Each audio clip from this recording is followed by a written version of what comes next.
İmişlidə bir ailənin 3 üzvü dəm qazından boğularaq ölüb. Faciə nəticəsində ana Mehriban Azadova, həmçinin azyaşlı övladları Məhəmməd Azadov və Fatimə Azadova vəfat ediblər. Bəhramtəpə kənd sakini 1989-cu il təvəllüdlü ata Vasif Azadov isə rayon xəstəxanasının reanimasiya şöbəsinə yerləşdirilib. Ona qazdan zəhərlənmə diaqnozu təyin edilib. Vəziyyəti orta ağır qiymətləndirilir.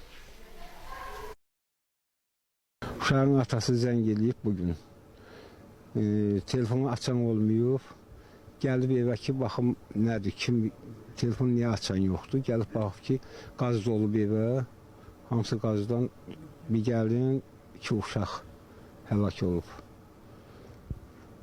Yeznədə elə belə deyək ki, ölüm vəziyyətində balinsiyaya çatıb.